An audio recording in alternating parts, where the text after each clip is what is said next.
Nós iniciamos agora o estudo do item que está relacionado à progressão dos espíritos. Capítulo 1 da segunda parte do Livro dos Espíritos, ele nos permite, no item que abrange as questões 114 a 127, refletir acerca de temas muito, mas muito profundos. Daí porque nós programamos a abordagem deste tópico para 2 encontros. Não poderemos, seria um prejuízo para o nosso estudo, tentar suprimir a análise mais detalhada de questões tão ricas em informação, em conteúdo. Eu começaria abordando o texto que está no capítulo 5 do Evangelho segundo o Espiritismo, intitulado Motivos de Resignação. Lá, no capítulo 5, quando Kardec tem por objetivo analisar as aflições pelas quais a humanidade, pelas quais todos nós, os espíritos que aqui nos encontramos, transitamos, ele se reporta nos itens 12, 13 e 14, mas eu destaquei apenas o 12 e o 13, ele se reporta ao sentido da expressão bem-aventurados os aflitos, pois serão consolados, que todos sabemos ser fruto de um equívoco redacional, já que há uma confusão. A tradução usa o grego makeroi, e Jesus falava hebraico e aramaico, e em hebraico a expressão é asherei, e asherei significa em marcha os aflitos, pois que serão consolados.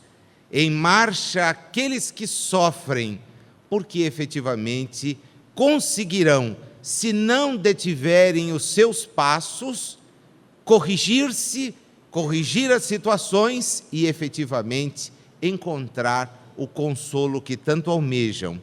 Pois bem, em marcha é exatamente o sentido de progredir, de avançar, de não estagnar-se. E lá, neste capítulo do Evangelho, mostrando a solidez de uma doutrina que conversa o tempo todo consigo e com os outros, já que ela se constitui neste tesouro ao qual todos temos acesso na presente oportunidade encarnatória, registra Kardec: o homem pode suavizar ou aumentar o amargor de suas provas pelo modo como encare a vida terrena. Tanto mais sofre ele, tanto mais longa se lhe afigura a duração do sofrimento, quando ele encara a vida sob um ponto eminentemente corporal, transitório, material. Aquele que a encara pelo prisma da vida espiritual, porém, apanha num golpe de vista a vida corporal e, vendo-a como um ponto no infinito, compreende-lhe a curteza e reconhece que esse penoso momento terá rapidamente passado.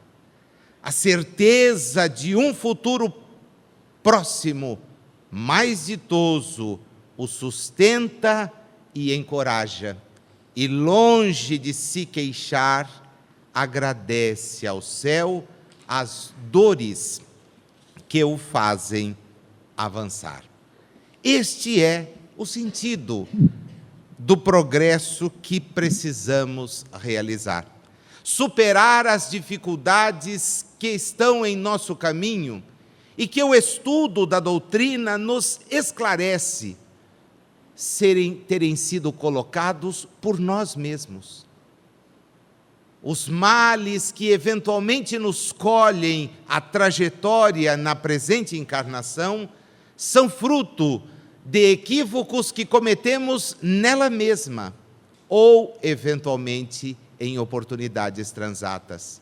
Foi por isso que abrimos o nosso encontro de hoje dizendo que, diante da imortalidade do espírito, as existências adquirem um cunho pedagógico, em que vamos aprender, compreender a extensão das dificuldades, relacionando tal extensão à nossa própria conduta, à nossa própria maneira de agir. É este evolutir, é esta compreensão que há de nos fazer ser gratos, até mesmo pelas dores que nos visitam a estrada. Entendermos que, se não fossem elas, talvez nós nem aqui tivéssemos comparecido um dia, porque a casa espírita se notabiliza, infelizmente, mas faz parte do contexto, por acolher aqueles que, num determinado ponto da existência, não encontraram respostas para os sofrimentos que lhe visitavam.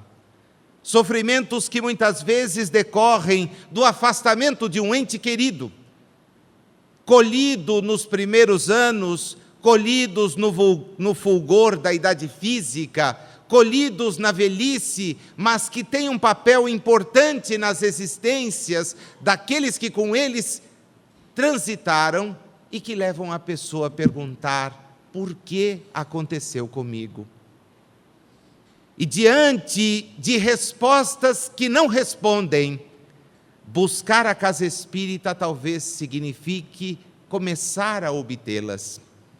Porque aqueles que imaginamos perdidos, que muitas vezes veneramos equivocadamente nos cemitérios, estão mais vivos do que nos encontramos e nos apoiam, envolvem, auxiliam.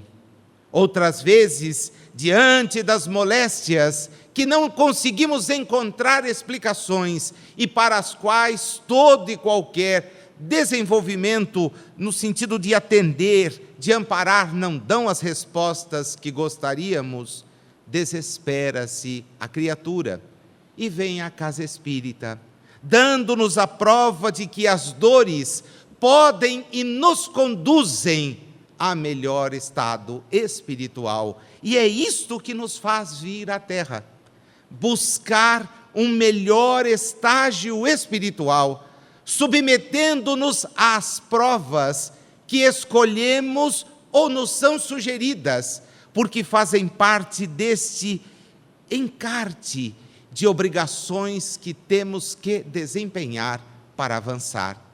Na semana, ou no último encontro que tivemos, analisamos a escala espírita e vimos que ela se organiza de uma maneira didática, sem qualquer rigorismo, tentando explicar que os espíritos que estamos na Terra estagiamos em momentos completamente diferentes da nossa evolução.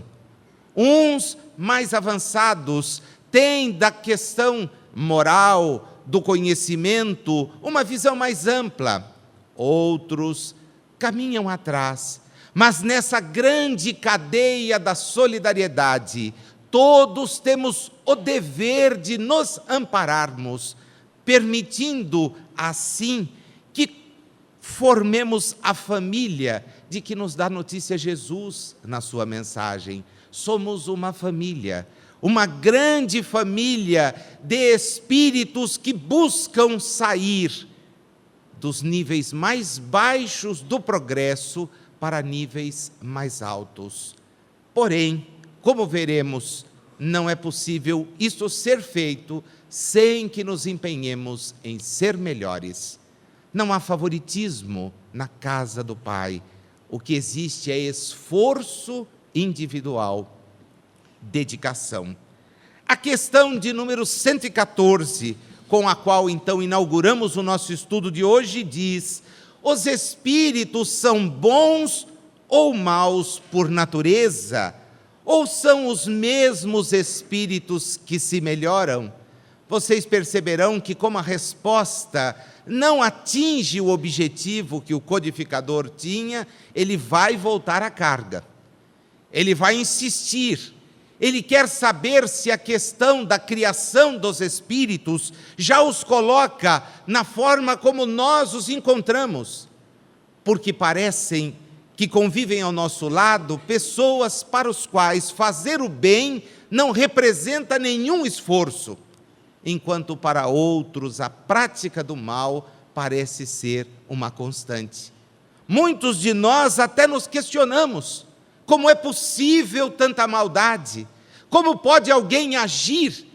E hoje as imagens nos transmitem isto, agir de forma tão cruel, considerar aos outros de maneira tão infamante, tão degradante, arrastar alguém pelas ruas, fazendo-a despedaçar-se.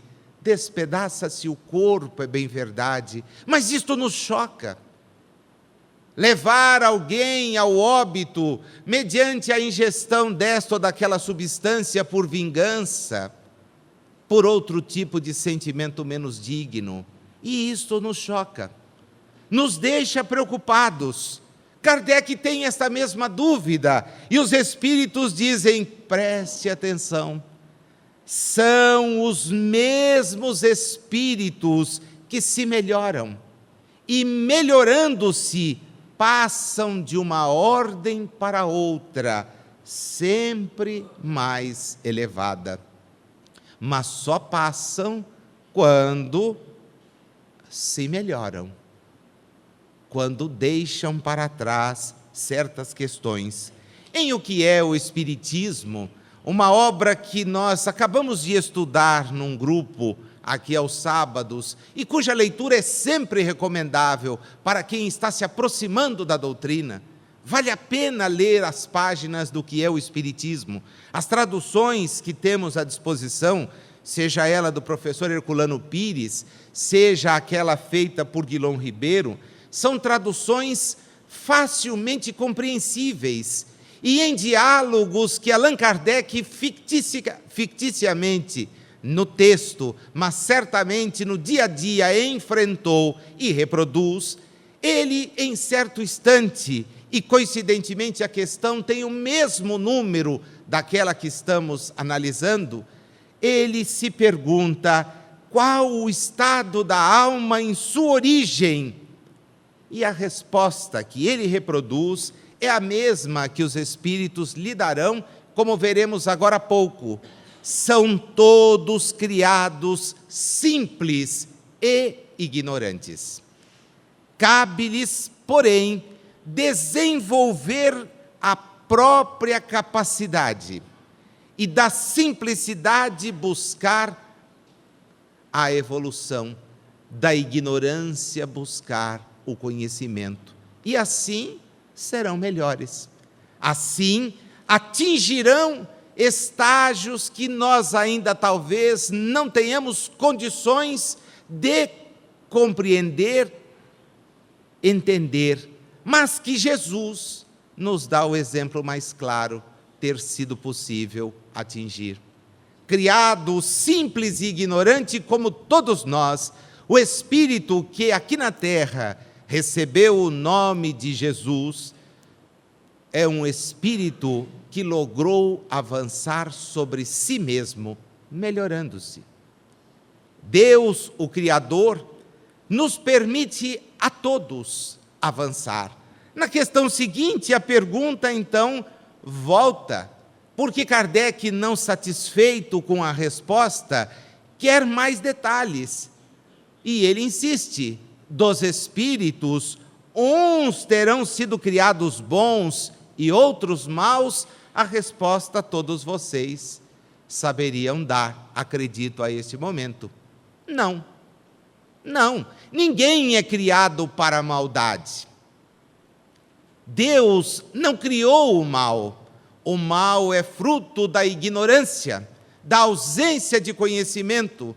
Porque se as pessoas tivessem acesso ao conhecimento que, por exemplo, esses 31 anos de reunião nos forneceram, certamente parariam para pensar antes de tomar qualquer atitude que prejudicasse a outro.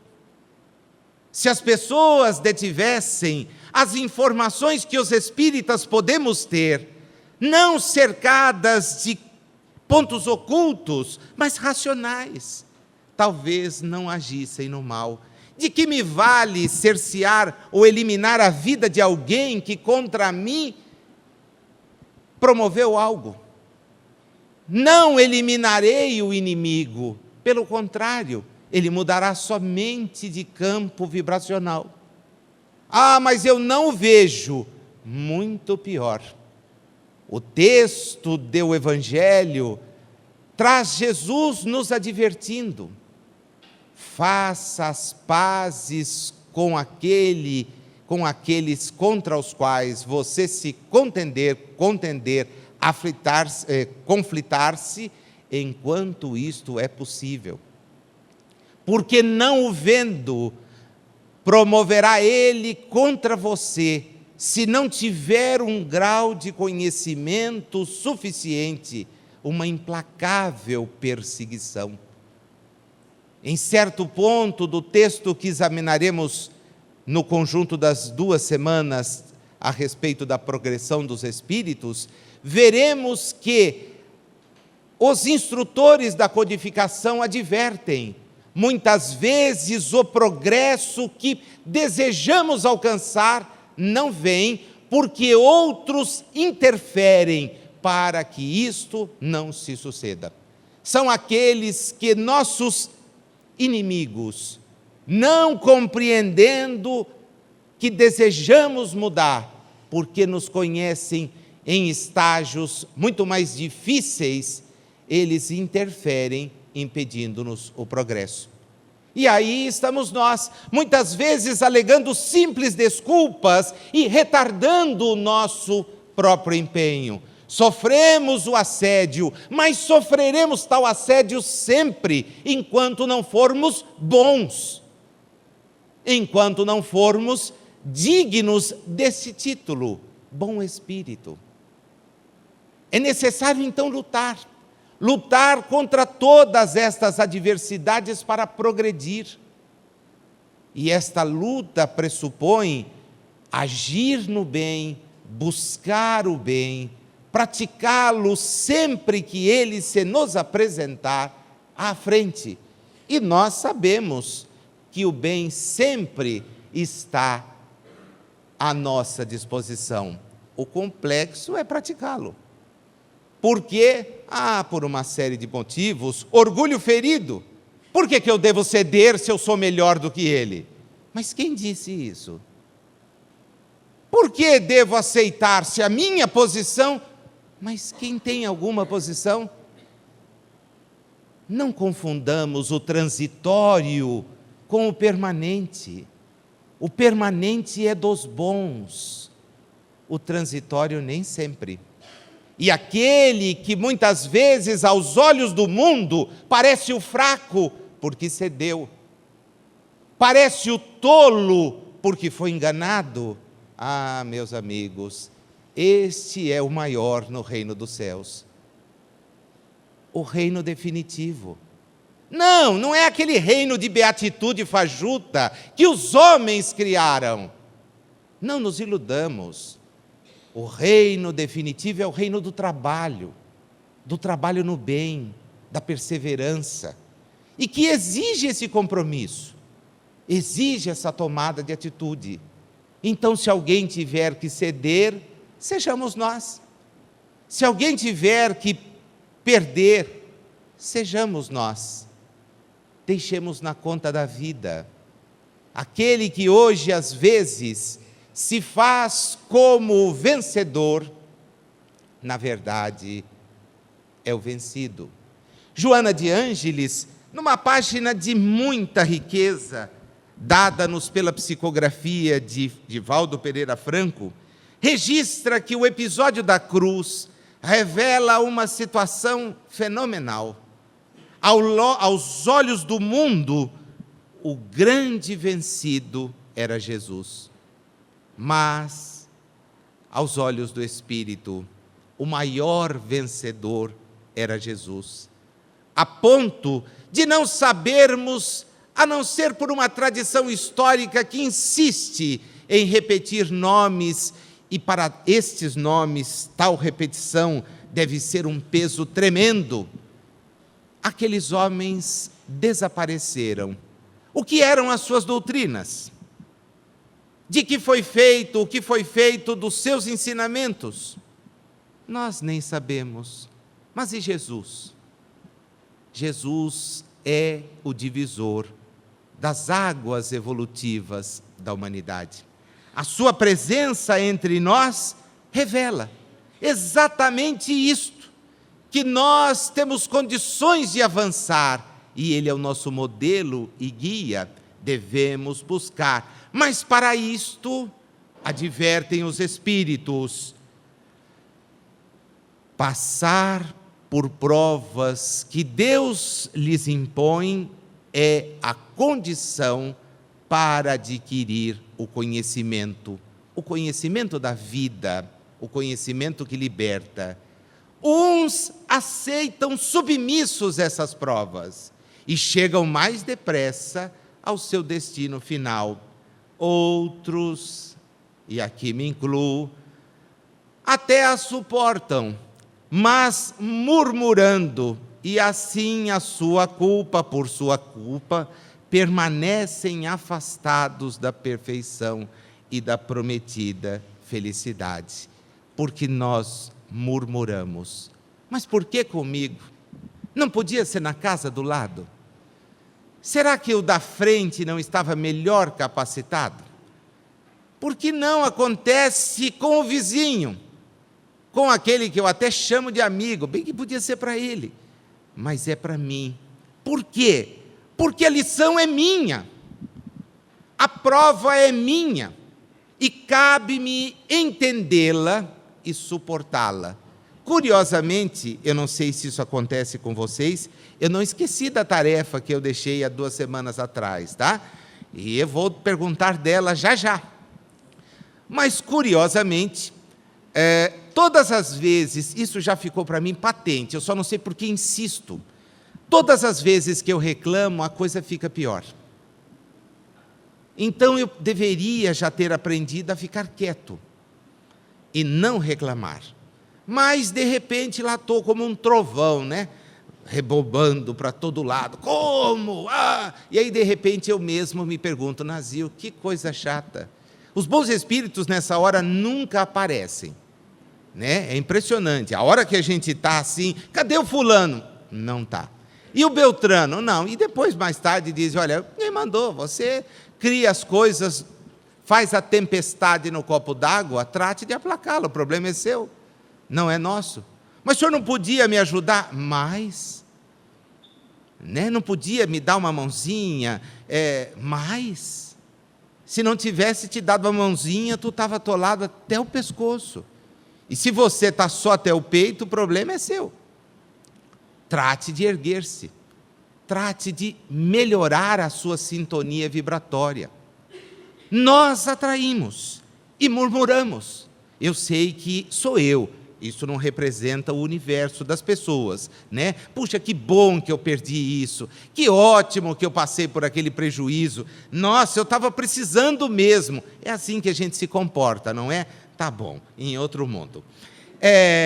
Aí Kardec vai adiante para perguntar, quer dizer que parece que os espíritos, então, são como crianças, ignorantes, inexperientes, e aos poucos vão à frente.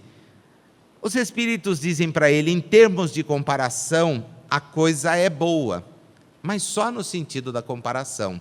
Porque na Terra já não estão encarnados espíritos de crianças, estão encarnados espíritos que já têm a maturidade para viver num mundo de expiação e de provas. Nos mundos primitivos, nas primeiras experiências, e a Terra já foi no passado, aí sim se encarnam espíritos em completa infantilidade. Mas nós já sabemos aquilo que queremos. E o que objetiva a nossa encarnação? Basta que a gente avance um pouquinho no Livro dos Espíritos e vá à questão de número 132.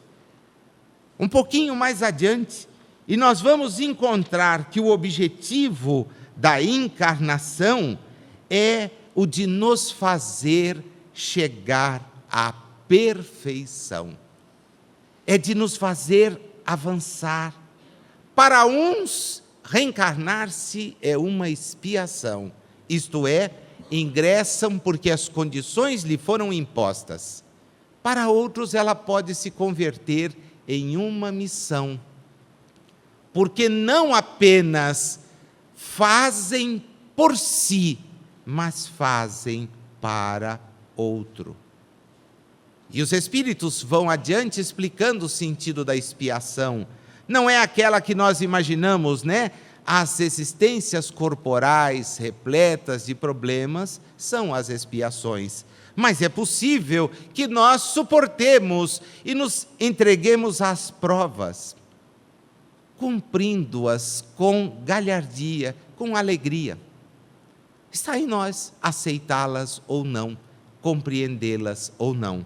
O que disse aqui, e repito, quando a gente murmura, parece que elas ficam mais pesadas. Quando a gente reclama, parece que elas se tornam intransponíveis. Mas quando nós oramos, não para pedir que elas sejam afastadas, porque parece que aí não funciona muito, mas quando nós oramos para ter forças para suportá-las, surgem tanto auxílio, tanta ajuda, surge tanta disposição que a prova diminui. E aí nós vamos em frente. Depois até descobrimos que a diminuição foi do nosso ponto de vista de encará-las. Passamos a não valorizá-las tanto e, consequentemente, fomos adiante. Na questão de número 189 do mesmo Livro dos Espíritos, há uma advertência bastante interessante a respeito dessa nossa compreensão da realidade. Porque os espíritos que aqui estamos, nem todos conseguem avançar ao mesmo tempo, nem todos conseguem enxergar as coisas da mesma forma. E eles, os espíritos, então, registram. Só aos poucos o homem vai tendo consciência de si mesmo e de seus atos. Só aos poucos a inteligência se desenvolve, mas ele vai avançar. E se nós não temos aos poucos, só vamos tendo aos poucos a noção, e esse progresso é difícil, aí está a lembrança da tarefa de 2 semanas atrás, que desafio havíamos assumido para ser um pouquinho melhores, e espero que todos o tenham vencido, né? Não, Nazil, eu prometi que efetivamente ia e consegui. Verdade, consegui mesmo. Por 1 hora eu tive êxito naquilo. E a seguinte eu já caí outra vez. Mas não tem problema, eu tentei de novo. E olha, desde 2 semanas atrás eu estou tentando. Está tentando? Este é o espírita. É aquele que empreende esforços para ser melhor.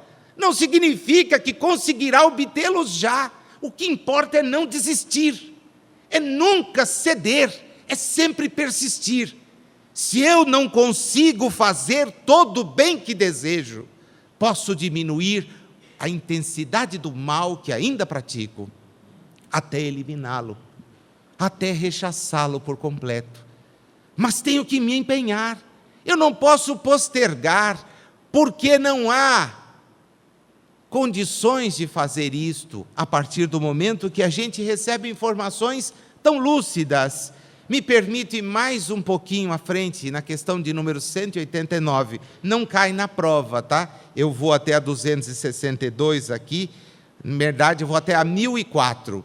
Mas não vai cair na prova do próximo domingo. Fica para uma outra avaliação, no término do curso. E aí o sujeito está dito lá, né, da 262. Como é que eu, sendo alguém ainda não tão preparado, como é que eu faço a escolha das provas? Como é que eu posso discernir aquilo que seria melhor para mim?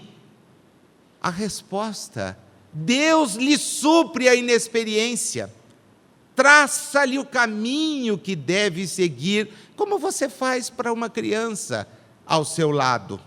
Pouco a pouco, porém, e aqui é para nós, à medida que o livre-arbítrio se desenvolve, você passa a ser o senhor da escolha. E só então é que você se extravia, tomando o mau caminho. Porque você desatende aos conselhos dos bons espíritos. É isto que se chama a queda do homem, que tantos registraram.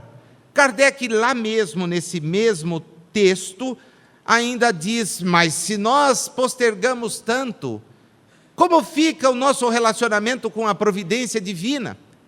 Deus tem paciência, e a verdade é clara: Deus sabe esperar, registram os espíritos, não há pressa. Todavia, se o espírito for muito recalcitrante, talvez seja benéfico que ele tenha uma existência que lhe sirva de expiação. Olha como é lógico. Então, talvez, em existências outras, tenhamos sido recalcitrantes, dotados de um número menor de informações do que as temos hoje. Talvez tenhamos sido pessoas que se equivocaram, tiveram a chance de fazer o bem, mas não optaram pelo bem. Agora, o que nos acontecia? Faltava informação. E eu pergunto, hoje, tal informação nos falta? Qual é a resposta? Não ouvi.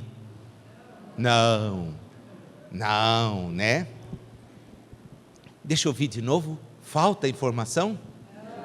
Acabaram de assinar a confissão, tá? Resolvido. A sugestão é de uma entidade pouco evoluída, que diz assim: pergunta para eles, assim eles já assinam a confissão. Não, devia ter dito: sim, ainda não sei de nada, estou tentando, né? Mas já afirmou que não. Logo, não ser melhor é uma opção nossa. Não agir no bem é um compromisso nosso, que nós assumimos sem poder alegar ignorância. Nós assumimos porque nos compraz não fazer o bem. E nós usamos para isso as mais variadas desculpas. Mas elas são isto mesmo, desculpas. Porque nós sabemos como agir. A nossa consciência, onde está gravada a lei de Deus, e isto os espíritos nos explicam, a nossa consciência nos adverte. Mas o livre-arbítrio nos faz tomar caminhos que talvez não sejam os melhores. Ah, mas o que acontece quando eu dou um passo errado? Ando por um caminho que não é o mais adequado. Sem problema, não é a sua opção. Mas como eu faço para voltar? Ajuste-se. Ajuste-se. E os que prejudiquei? Repare. E Deus? Deus te espera. Deus te espera.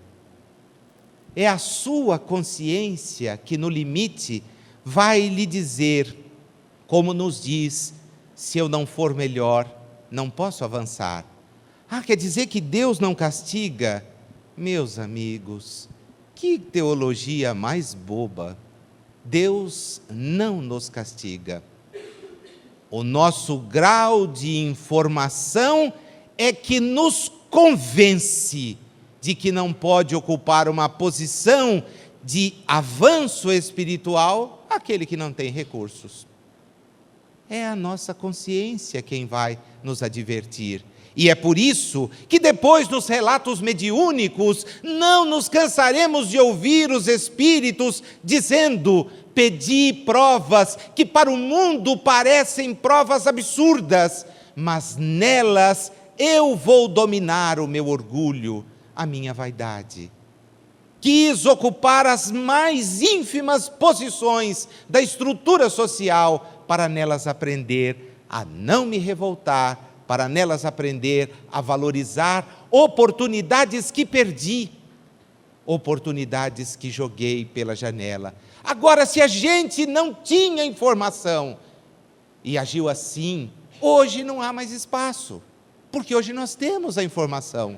Daí porque tudo aponta que, se formos dedicados, espíritos devotados à aplicação desses conhecimentos que temos, sairemos da presente encarnação aliviados conosco mesmos.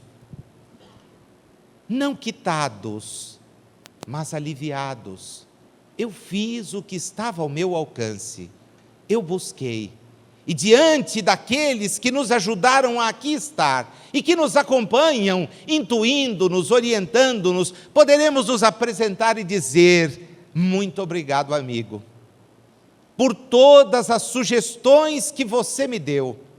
Reconheço que não fiz tudo o que poderia, mas fiz tudo o que estava ao meu alcance. Não fui dormir sem passar em conta os episódios do dia, e se alguém prejudiquei, rapidamente tentei reparar. Se algo de errado fiz, me esforcei por não repeti-lo. Estamos melhorando. É esse o sentido do progresso, o sentido de fazer com que avancemos mesmo, como quer a doutrina, como quer a lógica. Na questão de número 116, haverá espíritos que permaneçam sempre atrás do ponto de vista evolutivo, que se conservem, a palavra é pesada, eternamente nas ordens inferiores? E a resposta, de novo, monossilábica, mas objetiva: não. Todos se tornarão perfeitos. Muitos demoram, mas Deus, que é um Pai justo e misericordioso, não pode banir os seus filhos para sempre. Achas que Deus é pior do que você? Se você compreende as falhas dos seus filhos, os perdoa e orienta, Deus seria pior? Daí porque nós dizermos que as criações teológicas podem até pintar o inferno, mas não conseguem mais convencer ninguém a neles permanecer. Podem até desenhar os céus, mas o conhecimento nos informa que o céu não é um lugar para egoístas, e ninguém vai querer estar no céu sozinho, deixando para trás aquele que ama, aqueles com os quais se relacionou.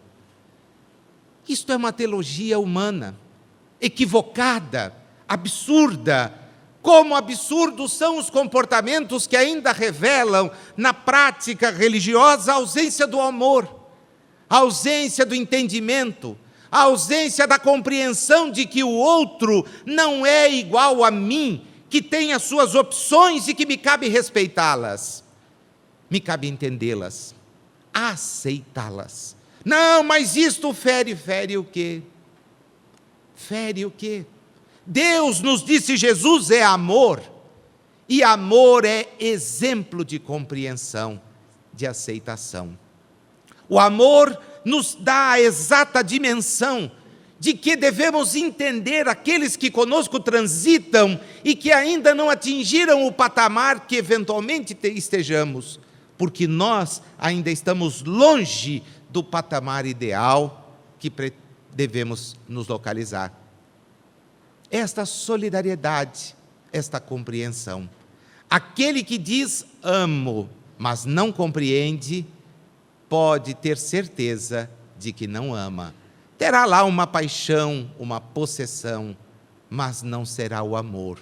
Porque amor perdoa, aceita, consola. O amor se traveste na grande chave da nossa própria evolução, que chegará pelo conhecimento, como nos registrou o Espírito da Verdade, e também, principalmente, pelo amor. É assim que a gente avança. Mas Kardec volta à tona das perguntas e das dúvidas. Eu esqueci de registrar aqui, mas faço agora. Há uma página na Revista Espírita, que está no ano de outubro de 1860, denominada O Castigo. Aqueles que têm a Revista Espírita não poderiam perder de lê-la. Outubro, 1860, O Castigo, para dar bem essa dimensão. Nazil, mas eu não tenho a Revista Espírita. Não tem porque não quer. Me desculpa, sinceridade, vai na lata, sim. Não tem porque não quer. Tá? Tem disposição de várias formas. Várias formas. Um tesouro.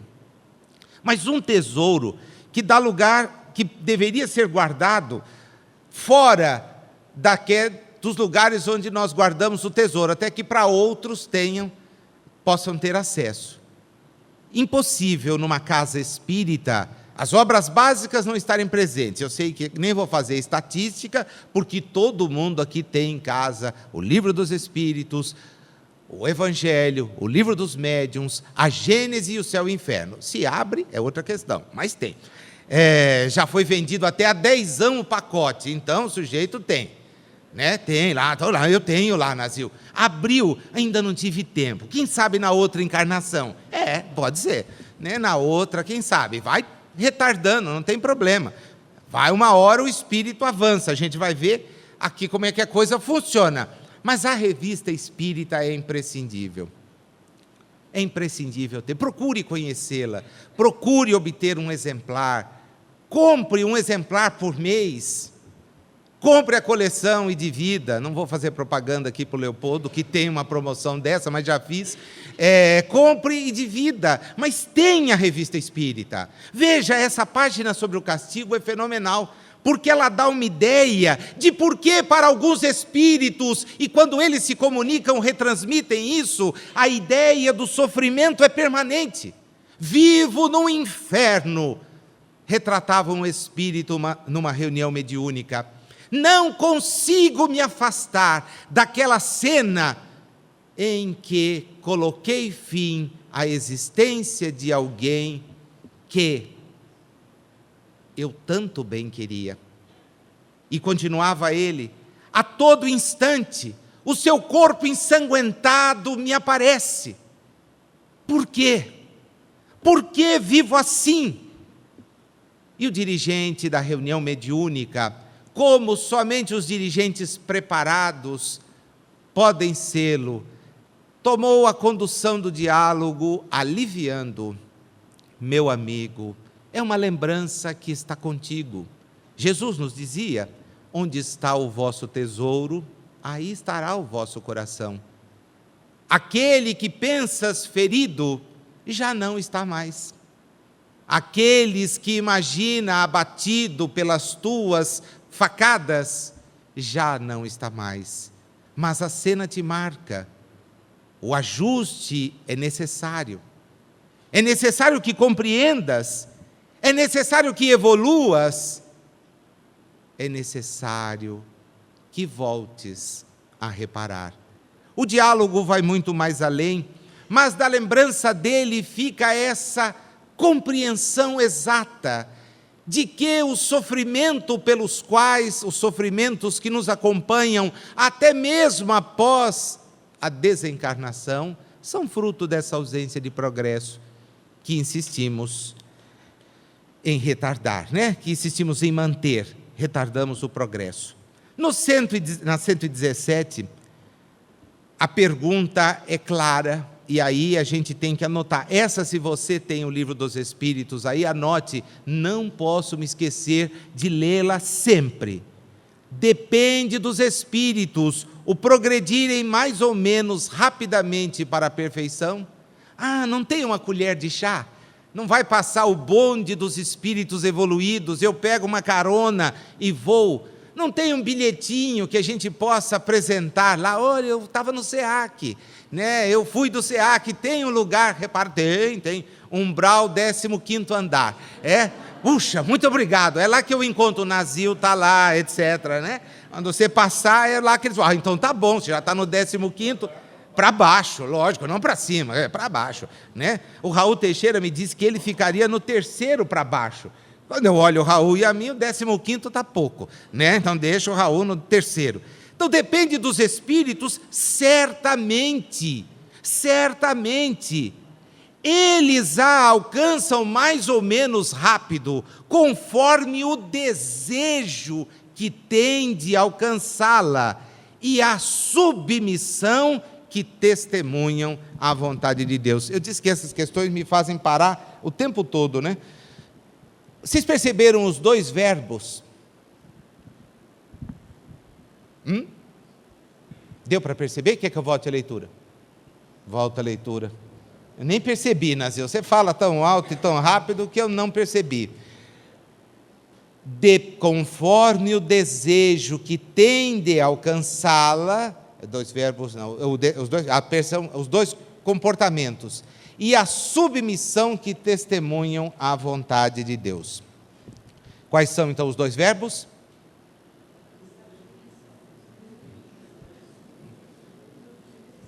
Não, um é submeter-se, joia, esse é bom. E o outro? Desejar. Ah, Nazil, eu desejo. Nossa, é o que eu mais quero, né? Eu sonho em estar numa condição assim evolutiva fantástica. Eu também. Nossa, isso aqui nós somos irmãos, né? Agora o problema não está no desejar, está no submeter-se à vontade. Eu até desejo, mas você se submete? Não. Você modifica? Não. Você altera? Não. Você aceita? Não. Então a gente fica só no desejo. Ah, já é alguma coisa. Claro que sim, claro que sim, claro que sim. Mas desejar não é tudo. É importante trabalhar para concretizar. É aquela história do cara que deseja todo ano fazer um curso aqui. Tem até número repetido de inscrição. Ah, eu vou. Eu desejo ser voluntário numa obra do SEAC, mas não passa do desejo. Ah, eu vou. Nossa, assim que as crianças crescerem. Que crianças? Os meus filhos. Ah, quantos meses? Não, um já tem 14, o outro tem 18, o outro tem 36. Escuta, está esperando o quê? Ah, mas você sabe como é filho? Sei. Eu convivi com uma filha de 70 que a mãe mandava pôr agasalho quando saía. Né? É sempre assim, essa relação de dependência. Mas o que te impede de fazer? Por que que o desejo não se concretiza? Ah, porque me falta o tempo. Então tá bom. Quando ele sobrar, você vai. Agora, quando nos sobra o tempo? Quando temos preferências claras a respeito de como utilizá-lo. É importante que nós tenhamos em mente que a doutrina nos pede além do desejar, ela nos impele ao concretizar. Submeter-nos à vontade é ter essa certeza, é trabalhar, é movimentar recursos para atingir aqueles que são os objetivos da nossa reencarnação. Diminua outras coisas. Faça uma escala de valores, porque os valores do espírito não são os valores da terra. Os valores do Espírito não são os valores do homem. Os valores do homem estão no ter, os valores do Espírito são do ser. Os valores do homem são transitórios, são os valores da posse. Nós reverenciamos aqueles que têm e batemos a porta na cara dos que não têm e que dependem de nós. E Jesus nos manda há 2000 anos a amar os pobres, os que não nos vão retribuir. E às vezes fazemos as coisas esperando a retribuição. Alojamos favores, disposições, porque vamos granjear um amigo.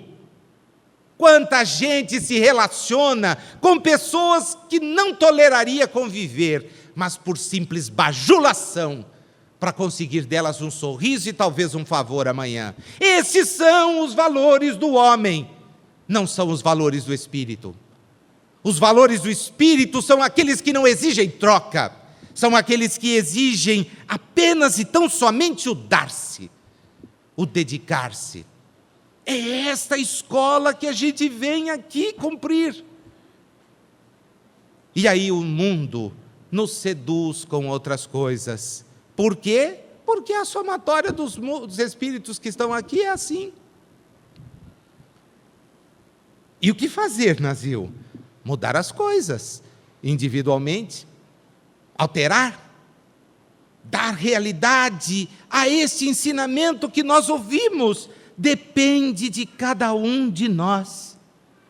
E a grande vantagem vem na última questão do estudo de hoje, quando Kardec pergunta, e essa questão foi objeto da nossa análise na última coluna, Quero Saber, do mês passado, do nosso jornal Momento Espírita, quando alguém, através do Leopoldo, nos perguntou: podem os espíritos degenerar? A resposta é clara: não. À medida em que avançam, compreendem o que os distanciava da perfeição. Concluindo uma prova, o espírito fica com a ciência que daí lhe adveio e não a esquece.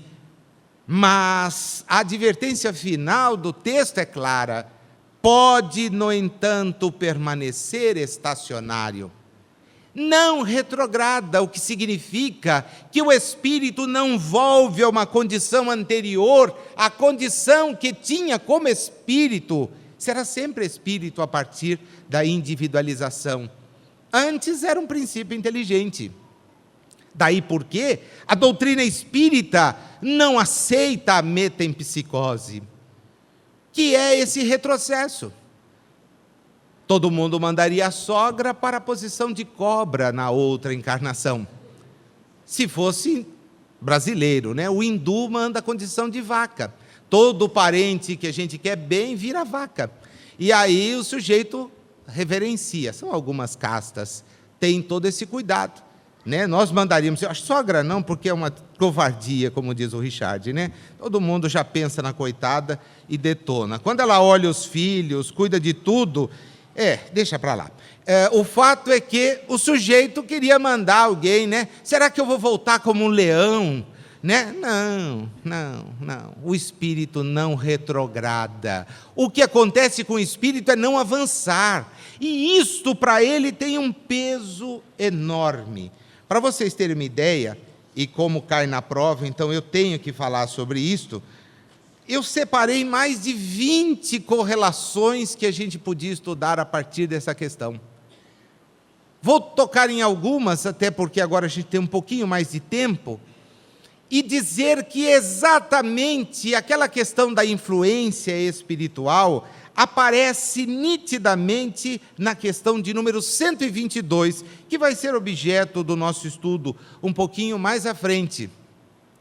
Quando se registra que os espíritos imperfeitos, e todos o somos, buscam interferir, dominar-nos, apoderar de cada um de nós, para que nós atrasemos o nosso progresso.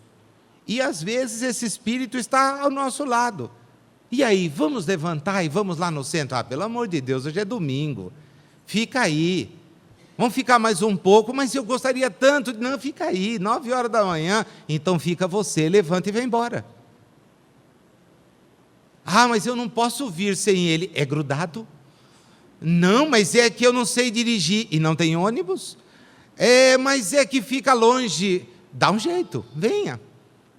Dá um jeito. Tem muita gente que diz assim, eu vou acordar meu filho no domingo para levá-lo na educação espírita. E ele não acorda de segunda a sexta para ir na escola? Às vezes, para aprender valores que não são os valores que o conhecimento espírita pode lhe dar. Eu acordo. Então acorde no domingo também. Faça com que ele venha. Venha você. Não adote aquela postura cômoda, passa na porta, desce aí, filho. Foi por isso que essa reunião começou há 31 anos. E eu tinha que exatamente encerrar falando desse desafio, que há 31 anos atrás levou um grupo de espíritas para os quais o conhecimento incomodou, porque é só aí que ele produz efeito, só quando ele incomoda que produz efeito. Se não incomodar, meu amigo, tem alguma coisa errada.